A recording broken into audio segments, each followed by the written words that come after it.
That belief is what drove me past my current pain, past my current situation. I was in a hot mess and I was like, I'm going to live in this future reality. I'm going to feel the way I want to feel in my future now. All of a sudden, 10-carat clients started finding me. Dates started getting better, right? As I kind of leveled up in my own self-love, as I started to honor myself and know my self-worth, which was the whole journey. The whole journey is like, we attract who we are. Well, hello there, and welcome to this episode of the Terri Cole Show. I'm talking to a new friend on the show today who had this really massive life trajectory change. So she's someone who worked in all of this high-end stuff. She sold high-end cars and high-end real estate, and then ended up working in Harry Winston and was selling like diamonds. And then her life took a turn. And basically, what we're talking about in this episode is how she went through a very difficult time in her life, a divorce, becoming a single mom, living in LA, and how she then changed her life, exactly what she did to make the pivot and then to actually create this very incredibly successful, huge brand that she has now called Miss Diamond Ring. And what she does is she helps people get these bespoke, beautiful, handcrafted diamond rings and gets into your whole story. But her story is very inspirational. And I hope that you are as inspired by Michelle's story. Her name is Michelle Demaree, as I was in interviewing her. I'm super excited to welcome Michelle Demaree. Is that how we say it? Yes, Demaree. I love it. To the Terri Cole Show. Welcome to the show, Michelle. Thank you so much. I am so excited for this conversation. Me too. All right. I was telling the listeners and people watching on YouTube at the top, basically, you've had this high-end luxury item sort of career, which is interesting. And then you've done some pivots. So can we just start with like what brought you into the world before the pivot, before you had your daughter, before? Yes, I've always been a people person. I love people. I went to Pepperdine and I hardly studied, but I majored in PR because that's very people oriented.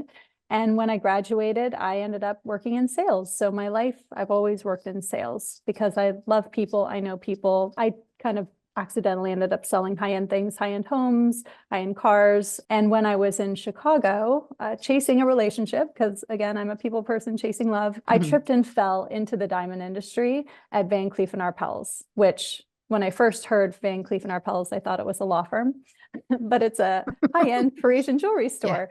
You have to understand, I grew up in a household of two parents from the Midwest, very moderate incomes, like blue collar. My mom was like working during the night as a nurse and going to school during the day. And my dad was a custodian and had a carpet cleaning business. And they were just hardworking folk. I'd never walked into a jewelry store. So it's kind of ironic that I ended up in this world of luxury, but I think I bring a very grounded background to it.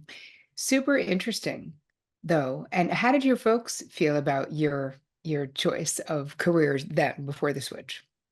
I think they've always watched kind of like scratching their chins, like, how did you end up doing all of this?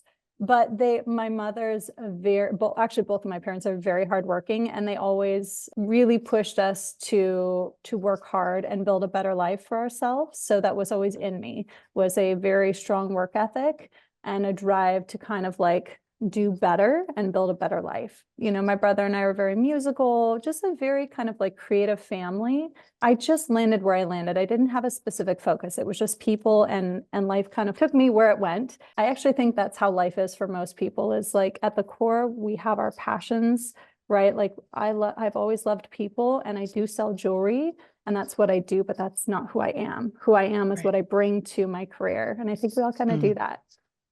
So what inspired you to start Miss Diamond Ring? Tell the audience what it is. I talked about it at the top, but talk a little bit Oh, about your yes. concierge situation. Yes, Miss Diamond Ring is a white glove diamond concierge consultancy that basically marries a Rodeo Drive ring, high quality craftsmanship piece of jewelry, to a more personalized experience at a better value. I was working at Harry Winston, and I left because I was getting married and starting a family. I was pregnant with my daughter Charlotte, who She's now 10 and a half. So it's been like a 10-year journey. But I wanted to create something that was a little bit more personalized, that was less intimidating than walking into a Rodeo Drive store that I would never walk into if I didn't work there. And I wanted to create an experience that felt very meaningful and significant, given that, when couples come to me, they've just met the love of their life, right? They're celebrating the next step and the next stage of their life, and they want something that's going to honor that and embody that love story.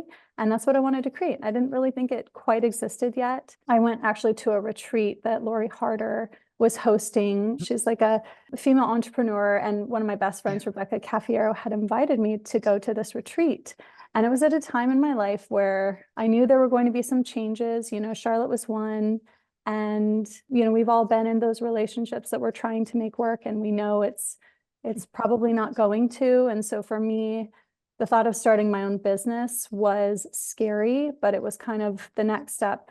It was the next thing that I had to do to build a different life for myself. And so it was hearing other women share their stories very vulnerably, about going through hardship and making it to the other side. And those were expanders for me to know that I can actually do this too, because the scariest thing to do is to leave a comfortable situation, even if you're unhappy. It's one of the scariest things to do.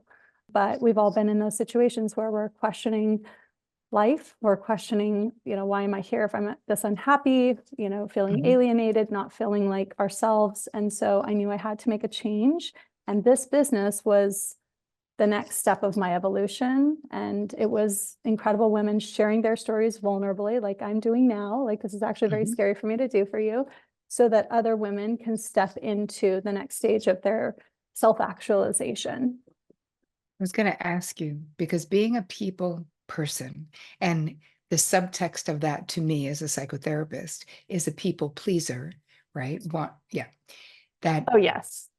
the Herculean strength that it takes to leave a situation where you're unhappy when you're a people pleaser. Like, I really like props to you for doing it, but how was it for you? How did you heal from the divorce, and what was that experience like? How did you find the strength to do it? It was incredibly hard, I'm not going to lie. And it took many women supporting me into that next big leap of like, can I do this? Should I do this? I have a daughter. I mean, we all want our children to be happy. What is the right choice? But when you are no longer yourself, and you just know that you've lost yourself, and there's this, you've tried everything you can, it's time to make a change. And so it was so scary. But the good news is I actually didn't know what lied ahead. I just knew that I believed that I could do it. It was the belief and the faith, because other women had shared their stories. I'm telling you, that is it. And that is why I'm on your podcast right now. I have this drive in me that is scary, but it's like, you have to share, you have to share. You cannot keep this to yourself, because if those women didn't share, I would not be in this life now. My dream life, literally, like, it sounds so cliched, I'm in my dream life. Going through divorce was hard and scary, but it was the right step for me. And it was the right step for our family and for my daughter. And she now is able to witness a completely different woman as her mother, which is incredible, because she gets a different blueprint. She would have gotten a very different blueprint had I stayed. So I get to give her the blueprint of what it looks like to love yourself, what it looks like to pour out love, because my cup is so full. I have so much love to give her.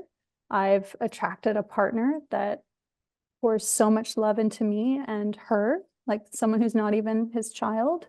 I have so much love to pour into my business. And it all stemmed from having the strength and the courage to believe that I could do this thing that was beyond scary. I mean, beyond scary, but I did it. And anyone who's, I'm not like a proponent of go out there and get divorced. It's like, but if you are in a position where you know it's the right thing, and you know it's the next step of your self-actualization, it can honestly help you step into your dream life, which is what it did for me.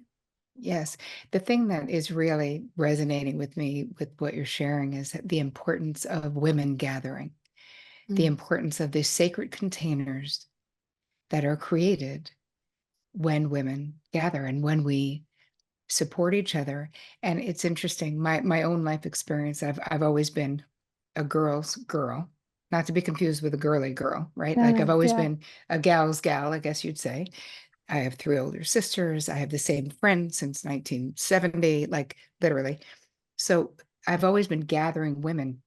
And I actually have my own mastermind, which is a psychological and entrepreneurial mastermind for women who were therapists or coaches or whatever, and they're pivoting into doing something else. And in watching the healing that comes from people honestly sharing like their darkest, worst moments and having Mm. someone else say, "Oh my God, me too." And I had that experience and I felt so ashamed and I was so scared you guys would judge me or whatever it is. Women are just so incredible. And thank God you found your way to the Lori Harder and to the Marie Forleo, actually both friends. Marie, in fact, is a close friend. Oh my God, Um, yes.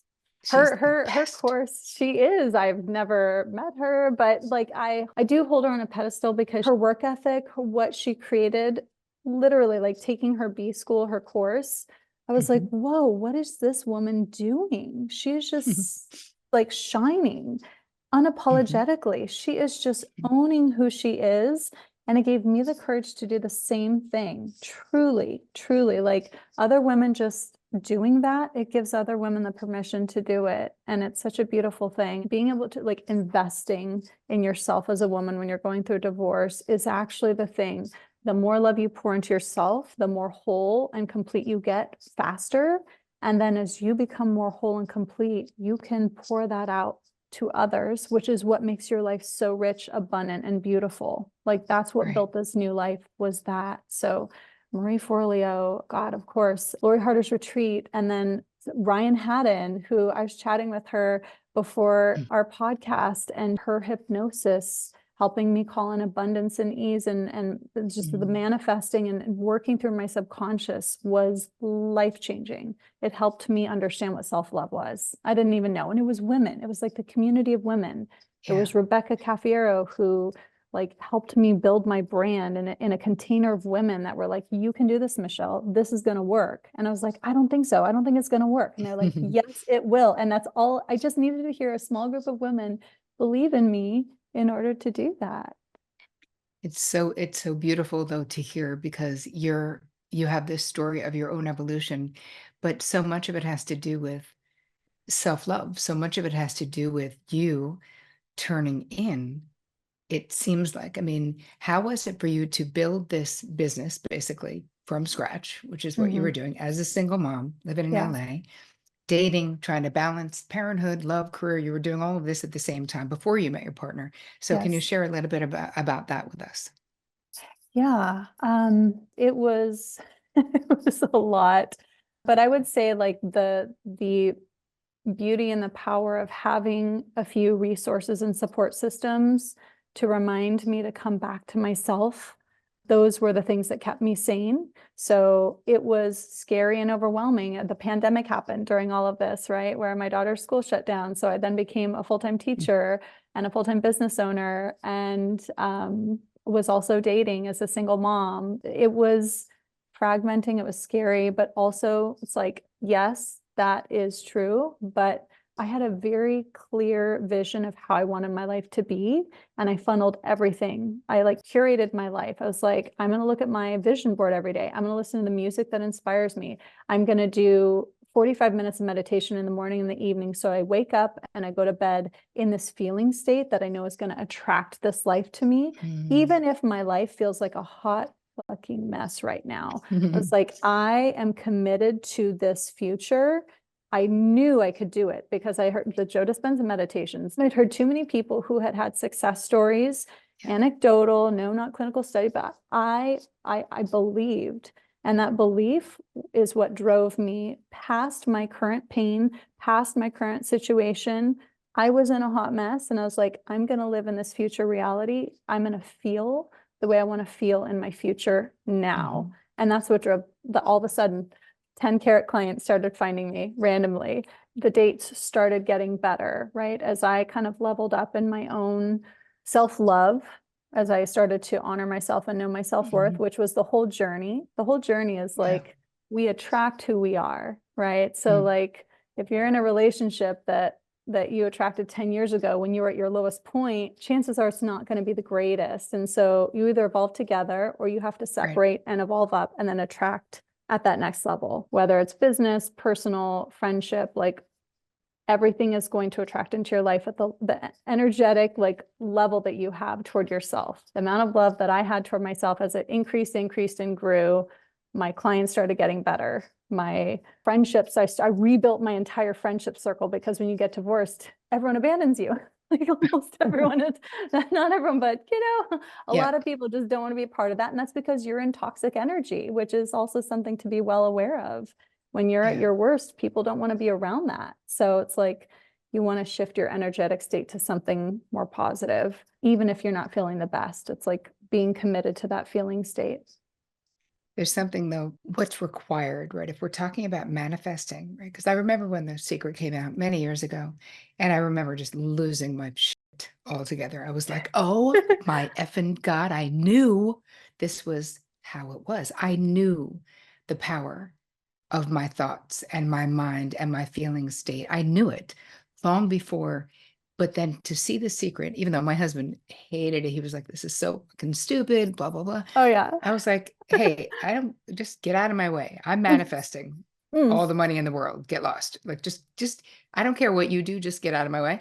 Um, but what it really did for me was it there was this affirming of if I'm willing to do the work, and I'm always willing to do the work. And I'm not sitting on my ass eating bonbons and being like, can't wait to be a New York Times bestseller. It's like not that. But as Mike Dooley would say from The Secret and from, thoughts become things and all the things, you're feeling the feelings of having what you want. You're into that future while you take steps every day towards your dreams. So Yes. it's manifesting has never been some magical bullshit where you sit on your ass and do nothing. That isn't what it is. Correct. Correct. Right. It's having the courage, though. And I think that this is the point that long way around the barn to get back to what I wanted to say, which is it takes a certain amount of emotional courage to say, I'm going to go for this.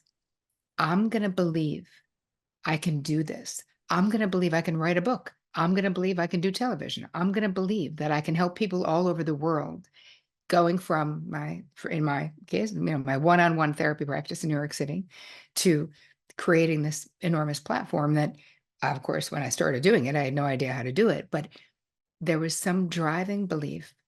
And I think it's what you sort of mentioned before, Michelle, about like a knowing that something you're meant to be doing this thing, even if you feel like you have no effing idea how to do this thing, but you just keep taking one step in front of the other. But what strikes me about your story is the courage that it takes emotionally. And this is anybody who Mm. who is willing to put the work in and create something major. And, we're talking about Marie and talking about Lori, like, looking to other women in this sphere, certainly in my, self-help world, who part of why we gather in masterminds is because we don't have to be ashamed or feel weird about our ambition, about our dreams, about that I want positive world domination, no doubt. And, I'm not talking about those things with my girlfriends from home, but I am Right. talking about those things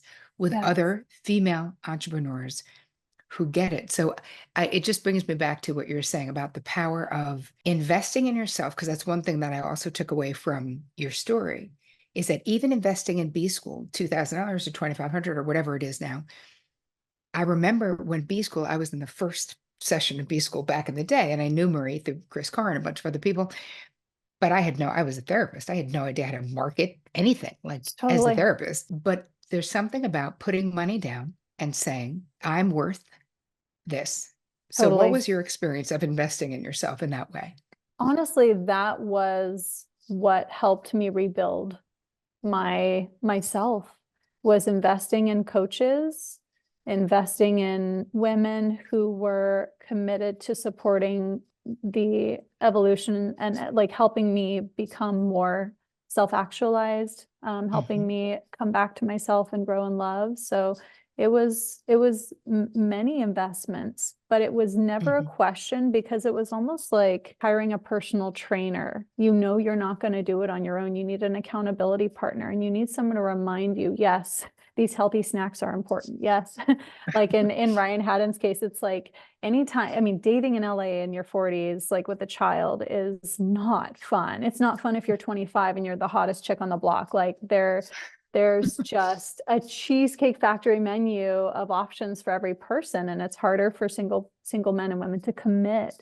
And so you're always out there dating someone, wondering, are they dating? Oh yeah, they are dating like 4 other people while they're dating me, which feels terrible. It makes you like question yourself. And investing in coaches that would help me come, instead of seeking love outside of me, I sought approval within me. I would come back and deeply unconditionally love myself in all situations. And when you can love yourself at your worst, you know what happens is you actually stop being the person that is your own worst enemy, talking shit about yourself whenever you leave an event. Oh, I said this person hates me. Oh, they're not texting me back because of this. It's like, we're our own worst enemy. So when you become your own best friend, what happens is then you're whole and you can love other people. You can heal other people through your love because you're whole. You're not out there seeking to get love from other people. You're out there to pour love into other people. And that's how I rebuilt my life. I became whole instead of, I will say like the Michelle version of me 10 years ago was not the same person. I was out there trying to get loved from other people. Like, will you love me? Will you be my friend? That's like the people pleaser, the anxious attachment style. And now I'm like, I'm so full. I'm just here to help. I'm here to give. And that becomes attractive to other people, because I don't need anything from anyone. I don't need to grow my jewelry business. I'm not even here for that. Like, it's amazing. I've attracted everything into my life just from becoming a whole person who loves herself, not from in a narcissistic way, but like, I approve of myself even at my worst. So what that means is I don't judge other people. I don't judge you when you're at your worst. So I can hold space for you, whether you're my romantic partner, my friend, or a family member. Love dilutes and harmonizes. Love transcends. Love is the thing that we all need, and we're all searching for it. We're out there searching for it. And if you can find a practitioner, a coach, a therapist, I mean, what you're doing, Terri, I think is so beautiful. It's so profound to talk about boundaries, because boundaries are the thing. It's like the clue that you need to come back to yourself. If you're not holding the boundary, that means you're out there willing to give it all away instead of honoring yourself, not betraying yourself. That is, I wish I found you 10 years ago. I found you now. But I think what you're doing is so beautiful, and I cannot speak highly enough about investing in yourself when you're going through a journey of working through your subconscious, working through your pain. It's hard to do it on your own, and doing it in a safe container of women, it's really profound and life-changing. Yeah, so I wanted to also ask you, in this ever evolving sort of landscape of like love and people wanting these unique experiences, and I mean, it's changed. People getting a diamond ring and people getting engaged. It's really become a thing, a real thing in the past, I'd say 20 years for sure, Yeah. where everyone's doing big things, but your own customization extends sort of well past the jewelry, with your experience with sort of unique couples who executed sort of non-traditional proposals and weddings. Could you share a little bit about that with us? Yes. Love comes in all forms, shapes, and sizes and colors and all the things. And it's like, I'm just here to honor the love story. The jewelry industry has, I think, the stigma of being all about status, and there can be judgment. If you have a big ring, there can be judgment on this side, and there can be like a worship aspect on this side. It's like, oh, I'll be happy when. But the beautiful thing is if you can land somewhere in the middle, where you realize that a piece of jewelry is just an expression of your soul. It's like gathering flowers. It's like creating a work of art, and it's an expression of a time in your life, whether it's the birth of a baby, an anniversary, you're celebrating 10, 20 years together, or you've finally met that person that feels like home. It Mm. took me 40 years to do that. And nothing is more meaningful than this piece of jewelry that honors the love that Paul and I share, that is truly eternal. But when I meet a couple, I want to know about how they met. I want to know their story, because that story is what is behind the piece of jewelry that they're wearing, which, by the way, if you're in the woo-woo world and you believe crystals are amplifiers, diamonds are crystals, Mm. you can, I have Reiki healers who Reiki my jewelry for couples, you can set intentions, Mhm. and this becomes your neuro-linguistic programming piece of jewelry, where it's like your visual Mhm. reminder of your commitment to one another.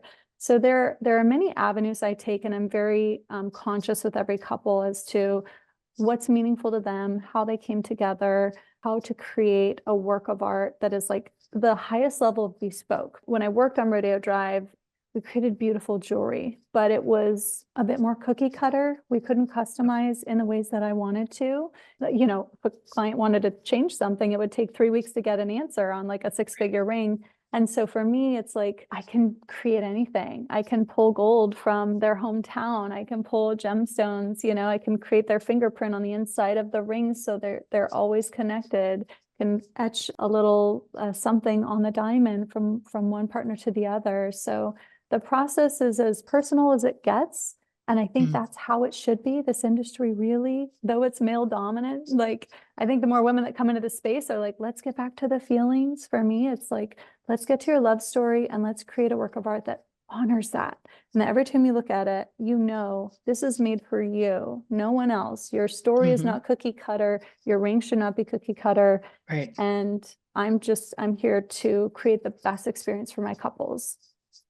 I love that so much. It's so beautiful. All right, I have a question about boundaries for you. Personally, what has been your most challenging boundary struggle, and how did you overcome it if you have?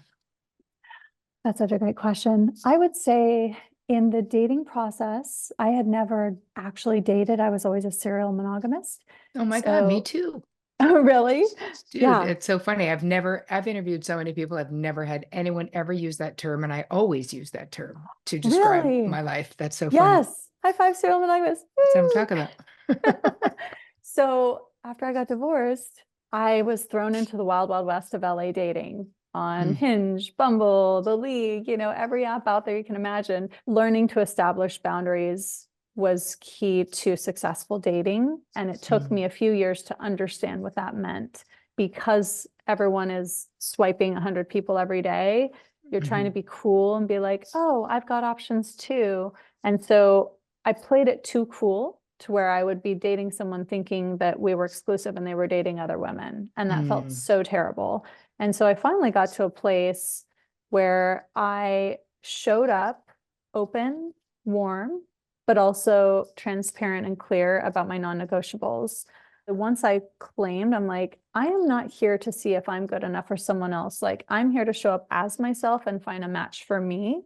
And once I got to that place, I met Paul, the man I'm going to marry in 2 months, who is the love of my life, from my hometown. I've never met anyone from my hometown. We No. met on Bumble. He's like the rocket scientist. He's the guy. He's like the guy that like, like I can't even like speak enough good things about this man. But we met, and I was literally had like 10 dates lined up that week, because I was like, this is just a numbers game.